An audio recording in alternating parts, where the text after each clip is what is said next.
साथियों, भारत में भरतपुर का किला एक ऐसा किला था जिसे अंग्रेज जीत नहीं पाए थे और उसकी कहानी मैं आपको आज बताने वाला हूँ कि कैसे अंग्रेज़ों को उस किले के सामने हार खानी पड़ी थी। साथियों, भरतपुर का नगर सन 1804-5 में 8 मील लंबा था। चारों ओर बहुत मोटी ऊंची गारे की चारदीवारी थी जिसके बाहर पानी से भरी हुई चौड़ी गहरी खाई थी।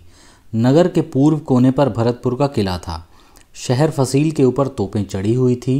जाट राजा रणजीत सिंह की सारी सेना, होलकर की पैदल सेना व नगर और आसपास की बहुत सी प्रजा इस फसील के भीतर थी। होलकर की सवार सेना अंग्रेज़ों को पीछे से दिक करने और उनकी रसद इत्यादि रोकने के लिए नगर से कुछ दूर बाहर रही थी। साथियों, मैं यहाँ आपको बता दूं कि जिस समय यशवंतराव होलकर और अंग्रेज़ों का युद्ध चल रहा था, उस समय होलकर ने भरतपुर के इस किले में शरण ली थी और भरतपुर के जाट राजा ने भी होलकर का साथ देने का निश्चय कर लिया था। 7 जनवरी सन 1805 को कंपनी की सेना ने भरतपुर के ऊपर गोले बरसाने और फसील को तोड़ने का प्रयत्न शुरू किए। 9 जनवरी को एक और का दीवार का कुछ हिस्सा टूटा मालूम हुआ था। अंग्रेजी सेना ने ज्यों त्यों खाई पार कर उस ओर से नगर में घुसना चाहा, किंतु नगर के भीतर की सेना ने इस वीरता के साथ मुकाबला किया कि बार बार प्रयत्न करने पर भी अनेक जानें गंवाकर अंग्रेजी सेना को विवश होकर पीछे लौट आना पड़ा। इस तरह भरतपुर पर कब्जा करने का पहला प्रयत्न अंग्रेज़ों का निष्फल गया। 12 दिन तक फिर गोलाबारी होती रही। इसके बाद दूसरी बार 21 जनवरी सन 1805 को अंग्रेज़ी सेना ने नगर में प्रवेश करने का और अधिक जोरों के साथ प्रयत्न किया, किंतु इस बार भी सफलता नहीं मिल सकी। इस दूसरे प्रयत्न की असफलता के संबंध में जनरल लेक ने मार्क्वेस वेलेस्ली को लिखा था कि मुझे यह लिखते हुए दुख होता है कि खाई इतनी अधिक चौड़ी और गहरी निकली कि उसे पार करने की जितनी कोशिशें की गई सब बेकार हुई और हमारी सेना को बिना अपना उद्देश्य पूरा किए अपने खंदकों में लौट आना पड़ा। हमारी सेना ने सदा की भांति दृढ़ता से काम किया। इतनी देर तक इतने ज़ोरों से और इतने ठीक निशाने के साथ हमारे ऊपर गोले बरसाते रहे कि मुझे डर है हमारा नुकसान बहुत अधिक हुआ है। साथियों, भरतपुर के किले और फसील के ऊपर की वे तोपें जिनके भयंकर आग ने 2 बार शत्रु के मुंह मोड़ दिए थे, इस समय योग्य और विश्वास पात्र भारतीय वीरों के हाथों में थी, क्योंकि अंग्रेज बार बार हर युद्ध में भारतीय सेना में विश्वासघातक पैदा करके युद्ध सिर्फ छल और कपट से जीतते आए थे। परंतु इस बार समय कुछ और था। इन दोनों प्रयत्नों में अंग्रेज़ों की जान और माल का इतना अधिक नुकसान हो चुका था कि अब लेक की बिना बाहर से मदद आए तीसरी बार हमला करने की हिम्मत नहीं हो सकी। करीब 1 महीने तक अंग्रेजी सेना खाली पड़ी रही। इसी बीच कर्नल मरे होलकर के मध्य भारत के इलाकों पर कंपनी की ओर से कब्जा करके गुजरात लौट आया। कर्नल मरे के अधीन गुजरात की जितनी सेना थी वह सब अब मेजर जनरल जोन्स के अधीन 12 फरवरी सन 1805 को जनरल लेक की सहायता के लिए भरतपुर आ पहुंची।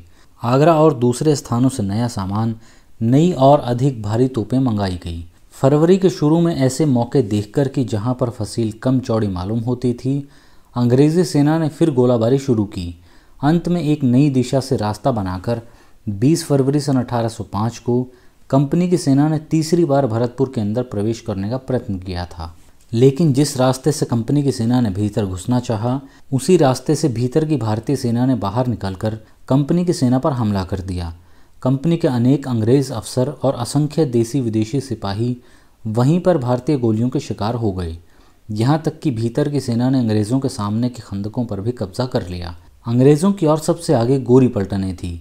जनरल लेक ने इन लोगों को आज्ञा दी कि तुम आगे बढ़कर शत्रु को नगर के अंदर वापस ढकेल दो। उनके अफसरों ने उन्हें खूब समझाया और हिम्मत दिलाई, किंतु इन गोरे सिपाहियों के दिलों में इतना डर बैठ गया था कि भरतपुर की सेना की ओर से गोलियों की बौछार इतनी भयंकर थी कि इन लोगों ने आगे बढ़ने से साफ इनकार कर दिया। उस संकट के समय जनरल लेक ने अपने हिंदुस्तानी पैदलों की 2 रेजिमेंटों को आगे बढ़ने का हुक्म दिया। ये लोग वीरता के साथ आगे बढ़े। भरतपुर के अंदर प्रवेश कर सकने की दृष्टि से अंग्रेज़ों का यह तीसरी बार का प्रयत्न भी सर्वथा निष्फल गया, किंतु कंपनी के हिंदुस्तानी सिपाहियों ने वीरता के साथ बढ़कर लड़ते लड़ते भरतपुर की सेना को नगर के अंदर वापस चले जाने पर मजबूर कर दिया। इसमें संदेह नहीं कि उस ऐन संकट के समय, जबकि गोरी सेना में अनुशासन और बहादुरी दोनों का अंत हो चुका था, यदि कंपनी के हिंदुस्तानी सिपाही जान पर खेलकर आगे न बढ़ते तो भरतपुर की विजयी सेना उसी दिन भरतपुर के मैदान में अंग्रेजी सेना को समाप्त करके लेक और उसके सहजातियों की समस्त आशाओं पर पानी फेर देती। भरतपुर की सेना के विरुद्ध जनरल लेक के इन 3 बार के प्रयत्नों के निष्फल जाने का मुख्य कारण यह था कि भरतपुर के फसील के अंदर राजा रणजीत सिंह या जसवंतराव होलकर दोनों में से किसी की भी सेना में इस समय कोई विश्वासघातक नहीं था। इसी तरह भरतपुर की भारतीय सेना यदि 20 फरवरी सन 1805 को बाहर की अंग्रेजी सेना का खात्मा नहीं कर सकी तो इसका एकमात्र कारण यह था कि कंपनी के उन ज़रख़रीद भारतीय सिपाहियों में जिन्होंने ऐन मौके पर अपने देशवासियों के विरुद्ध अंग्रेज़ों का साथ दिया, उनमें राष्ट्रीयता का अभाव था। जनरल लेक के इस तीसरे प्रयत्न की असफलता का समाचार सुनकर मार्क्विस वेलेस्ली घबरा गया। 5 मार्च सन 1805 को उसने जनरल लेक को एक लंबा पत्र लिखा। इसमें युद्ध को शीघ्र समाप्त करने के विस्तृत उपाय सुझाते हुए मार्क्विस वेलेस्ली ने लिखा था कि क्या यह उचित नहीं होगा कि जिस समय आप भरतपुर के मुहासरे की तैयारी कर रहे हों या उस मुहासरे में लगे हुए हों, उसी समय रणजीत सिंह को होलकर से तोड़ने की भी कोशिश की जाए। यद्यपि भरतपुर विजय नहीं हुआ, फिर भी यदि रणजीत सिंह होलकर का साथ छोड़ दे तो होलकर को कोई आशा नहीं रह जाएगी। आगे चलकर गवर्नर जनरल ने लिखा कि राजा रणजीत सिंह से कहा जाए कि यदि आप होलकर का साथ बिल्कुल छोड़ देंगे तो आपका राज्य आपको फिर से वापस दे दिया जाएगा। इसी भरतपुर के राजा के संबंध में केवल 2.5 महीने पहले गवर्नर जनरल ने लेक को लिखा था कि भरतपुर के राजा के किले, इलाके और प्रांत अंग्रेजी राज्य में मिला लिए जाएं। जनरल लेक भी उस समय भरतपुर हड़पने के लिए लालायित था, किंतु पिछले 2 मास के अंदर स्थिति काफ़ी पलटा खा चुकी थी। लेक को रणजीत सिंह के बल और पराक्रम का अब काफ़ी पता लग चुका था। रणजीत सिंह को होलकर से तोड़ने के लिए हर तरह की कोशिश की जा रही है और की जाएगी। यदि रणजीत सिंह ने साथ छोड़ दिया तो फिर होलकर और उसके अनुयायियों के लिए कोई आशा नहीं रह जाएगी। आगे चलकर जनरल लेक ने लिखा कि रणजीत सिंह के साथ इस समय मेरा पत्र व्यवहार जारी है और मुझे आशा है कि इस पत्र व्यवहार से एक ऐसा समझौता कर लिया जाएगा जो अंग्रेज सरकार के लिए पूरा लाभदायक होगा और जिससे भविष्य में फिर कभी रणजीत सिंह और जसवंतराव होलकर में मेल नहीं हो पाएगा। जनरल लेक को अपने गुप्त उपायों पर अभी तक बहुत विश्वास था। भरतपुर के बाहर अंग्रेजी सेना की स्थिति इस समय वास्तव में बेहद नाजुक थी। नगर के भीतर की भारतीय सेना के हौसले बढ़े हुए थे। जनरल लेक और उसकी सेना की हिम्मत बिल्कुल टूट चुकी थी। उनके पास रसद की भी कमी थी। भरतपुर विजय होने की लेक को अब कोई आशा नहीं रही थी और न भरतपुर से लौटकर पीछे मुड़ने में ही अंग्रेज़ों को अपनी सलामती नजर आती थी। साथियों, होलकर की सवार सेना इस समय भरतपुर से बाहर थी। यह सेना होलकर के प्रसिद्ध सरदार अमीर खां के अधीन थी।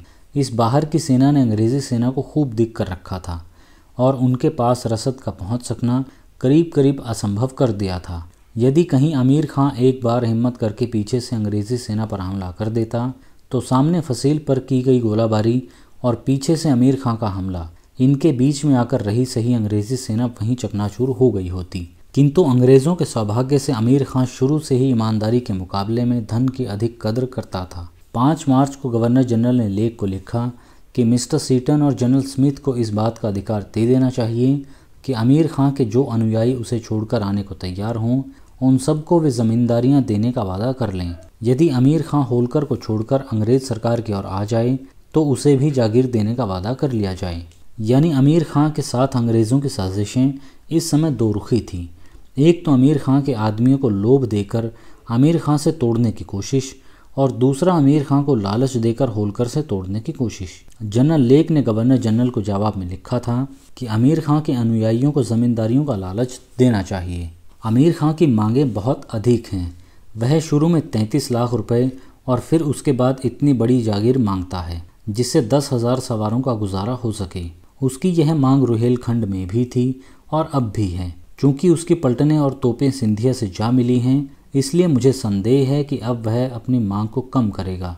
साथियों, अमीर खां के साथ अंग्रेज़ों का सौदा हो गया था। जनरल स्मिथ, जिसकी मार्फत सौदा तय हुआ था, अमीर खां को परास्त करने के लिए सवारों सहित कंपनी की ओर से भेजा गया। अफजलगढ़ में अमीर खां की सेना और जनरल स्मिथ की सेना में एक दिखावटी संग्राम हुआ। अमीर खां ने धन और जागीर के लोभ में अपने मालिक जसवंतराव होलकर के सवारों को शत्रु के भालों और गोलियों के हवाले कर दिया। विजय जनरल स्मिथ की ओर रही। अफजल से चलकर नमक हराम अमीर खां 20 मार्च सन 1805 को फिर भरतपुर में होलकर से आ मिला और विजय स्मिथ 23 मार्च को बाहर जनरल लेक से आकर मिल गया। इस तरह जनरल लेक का एक बहुत बड़ा भय दूर हो गया। साथियों, उसी समय अंग्रेज़ों को यह डर था कि कहीं दौलत राव सिंधिया होलकर से मिलकर हमारी सेना पर हमला न करते। अंग्रेज़ों ने सिंधिया को किस तरह अपनी ओर रखा था, इसकी कहानी मैं आपको अगली वीडियो में बताऊंगा। आशा करता हूं कि आपको वीडियो पसंद आ रही होगी। इस वीडियो में फ़िलहाल सिर्फ इतना ही। अगली वीडियो में आपसे फिर मुलाकात होगी। नमस्कार।